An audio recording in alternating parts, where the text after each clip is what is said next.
Hey guys, I wanted to tell you about my sponsor, Noble Gold, and how they can help you out with your IRAs. My friends, we are less than a month away from the election, and it's time to take a step back. The political uncertainty could be devastating for your retirement fund if it is not handled properly.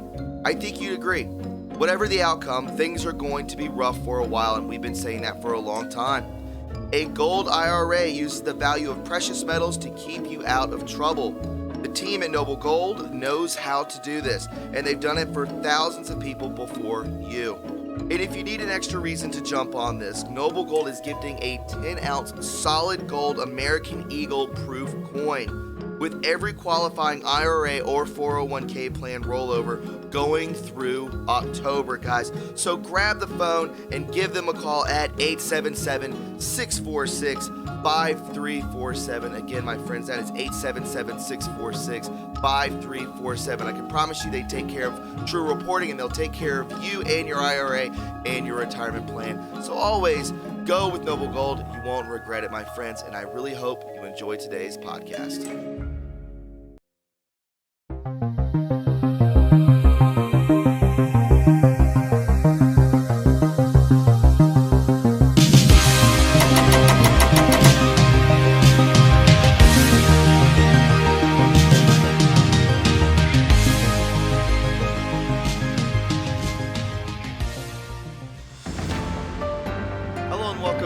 Digital soldiers, to another episode of True Reporting. It is the 8th of October, and on today's podcast we have our good friend back with us, Bob Kudla from Trade Genius. Doing all right, my friend? We got 27 days left till the election. Yeah, this is going to be a really wild ride, I think, until the election. There's going to be a lot of emotional, I think, strings being pushed and pulled, and it's funny because we were always talking, in our trading rooms about October surprises, and the first two were not even on our radar. So, right. Trump getting sick, and then Trump blowing up the stimulus, the conversation, if you will, with Pelosi. So I think there's going to be a lot of chances for some mischief, But yeah, look, I think registration's over now in most of the states.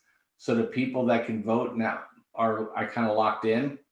And then, early voting has started. And so now, a couple debates and we're there. But it's going to be pretty wild. And the fact that we're pushing close to the all-time highs again is, at least in my point of view, is that the stock market is the best predictor of who wins elections. And I think, Joe Biden all but promised us economic chaos. So I doubt people would be sitting there pushing their chips in 1 month before an election where the economic model will basically be flung on its ear. They don't like surprises. Even if Joe Biden had the best economic plan ever devised throughout history, changes are rough, and people reposition and they'll sell ahead of those changes, but they're not selling anything. I mean, these sell-offs, like yesterday or 2 days ago, it looked like the world was going to end, and overnight, and we're back to the highs. So it's just like nothing's stopping. And the Fed's not engaged at the moment because the Fed can only produce, stimulus if people are borrowing money or government is borrowing money, and they're still waiting on this stimulus. They need $1 trillion a quarter, Thomas, in order to keep the economy from imploding. People worry about the dollar collapsing, and they're worried about inflation. If the Fed doesn't keep pushing money into the system, we'll actually go into a deflationary collapse. And so that's why you start seeing people kind of coming out of all directions telling Pelosi that said, hey, you need to rethink what you're thinking, and we need to get some money into the system here, because this whole thing will go down the tubes, and you'll be blamed. I mean, you're talking about Bill Ackman. He's not a Trump guy. Romney, he's not a Trump guy, and they're both telling Pelosi to kind of rethink her position here and get off of these non-COVID things. So I just think At the end of the day, I think we're okay if you're a Trump supporter, but you have to kind of always have Plan B tucked away. It's really it's pretty evil when you're playing around with people's livelihoods. You know that stimulus check trying to get to people, and she's playing politics. I mean, that's completely sick to me. But that's what they do, and they'll do anything. That just shows the evilness of the left. I was going to ask you when the president came down with COVID, did the market change at all during that time frame? Yeah, I mean, he tested positive Thursday evening. The stock market sold off essentially all day Friday, and then after the market closed, he went into the that's when he went into the hospital. So the market was worried about him having more than just being sick. Fortunately for us, because I don't believe the worst case scenarios with this virus. I don't either. We started buying on Friday close, and then on Monday the market was up across the board because Trump basically had what most everybody has: a couple days of fever, some sniffles, a little bit of hard breathing, and now it's what he's home 48 hours. He has no fever, no symptoms, and he's getting stronger every day. So yeah, I think the market was worried. If Trump would have went into ICU, I think there's a good chance he probably would have lost the election. So because people would be worried about him being able to continue on. So, but here's a 74-year-old guy who is obese by BMI standards with poor eating habits, and this is what the virus did to him. So basically, everybody needs to take a chill pill on the virus. I agree. And we were talking about, you were saying if Biden were ever to get in, just because if he literally has no economic plan, everyone would sell. So that brings me up to the 15th. I believe that's when the next debate is supposed to happen. Biden's already said he's not doing this. He's not doing another debate. I don't know what their plan is for any of this. I think Mike Pence and Kamala, they're supposed to be speaking tonight.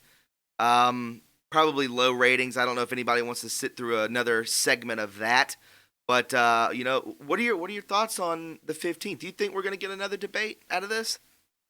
I think so. I think they can't avoid it. I mean, look, the Biden strategy has been rope a dope from the beginning. Number one is because he's too frail to have a robust, campaign strategy.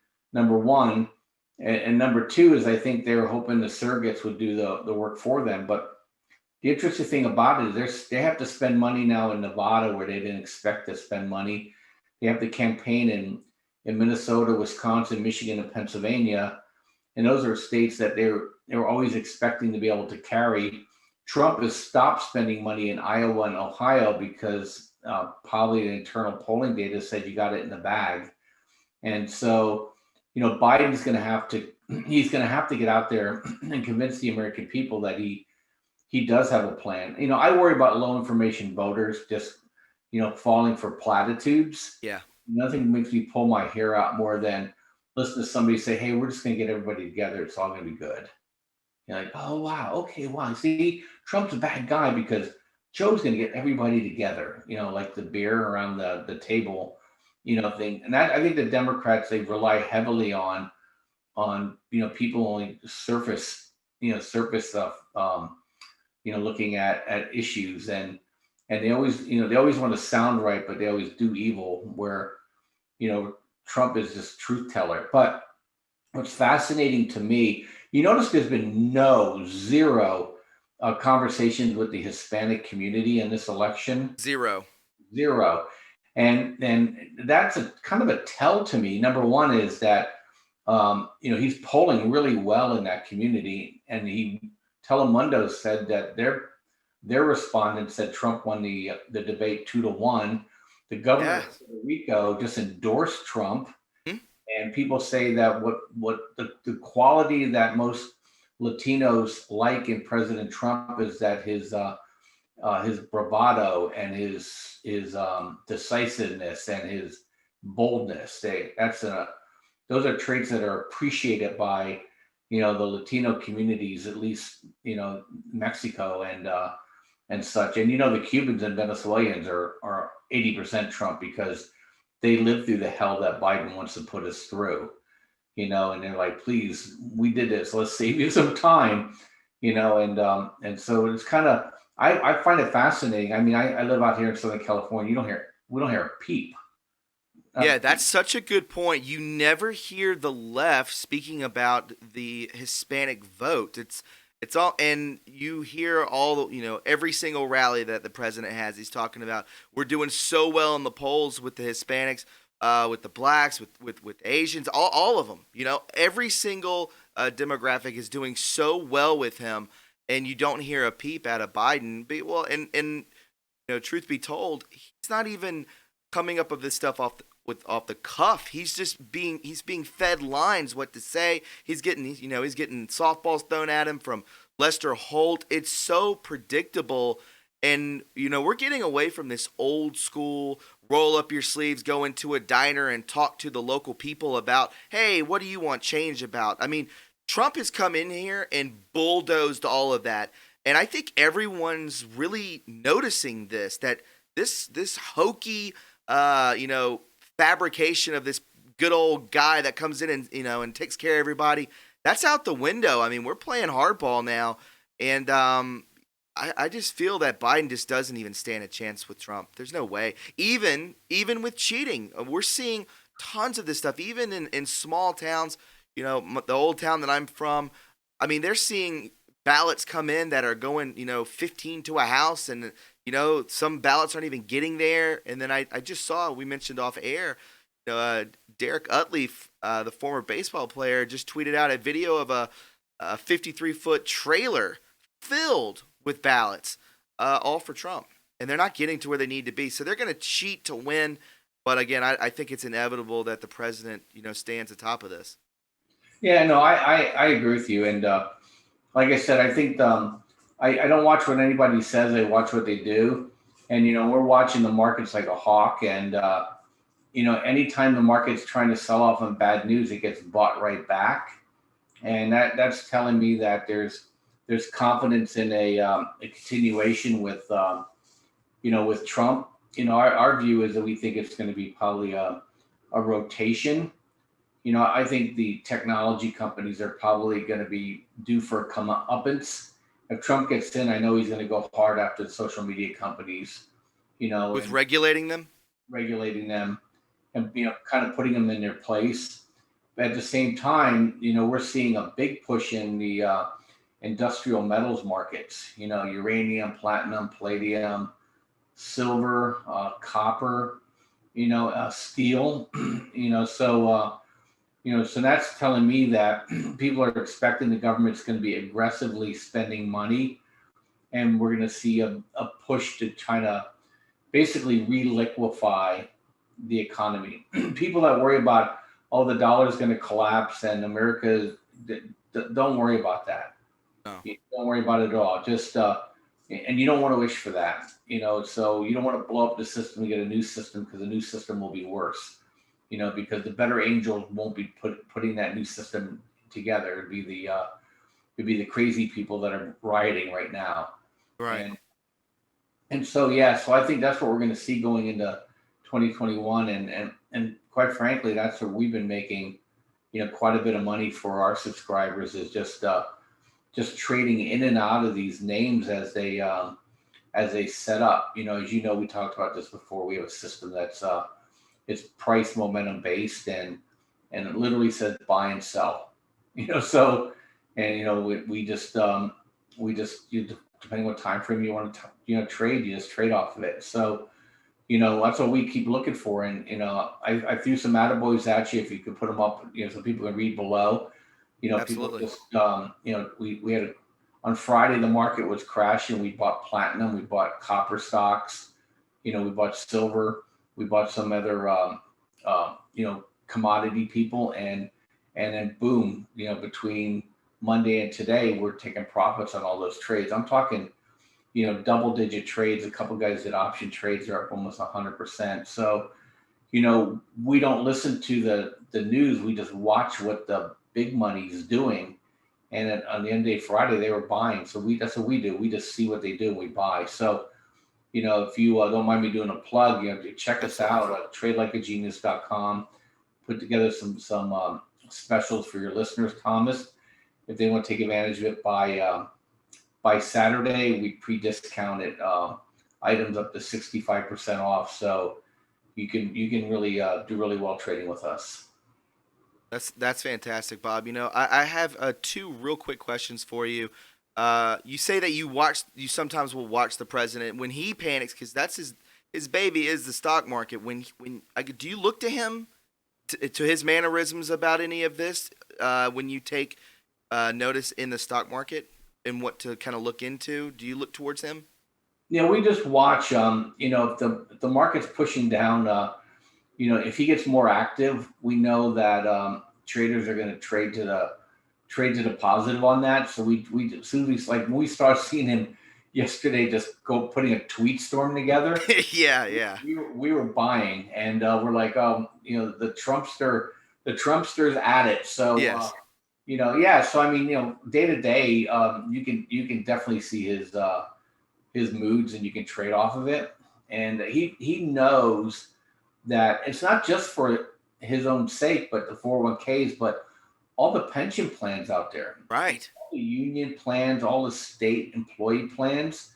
I mean, do these people realize that Biden will just take a whack out of these plans? And then these are people's retirements. And I think people know that. That's why all the unions are pretty much, except for the service unions, I think they're kind of they're pretty leftist. Teachers and the SEIU, they're all going. Anybody that makes anything is rolling towards Trump because they understand. Yeah, so that's why the stock market's so important. It's a gauge that people see. Number one, and number two is they're gonna have to protect that for the next 10 years, Yeah. and they will. My second question was with these tech companies, with the big three, with Google, Facebook, and Twitter. Obviously, if just like you said, if the president gets another 4 years, he's definitely going to go after them, regulating them, so on and so forth. He's definitely going to lift the algorithms of censorship and so on and so forth, and they're going to fight back.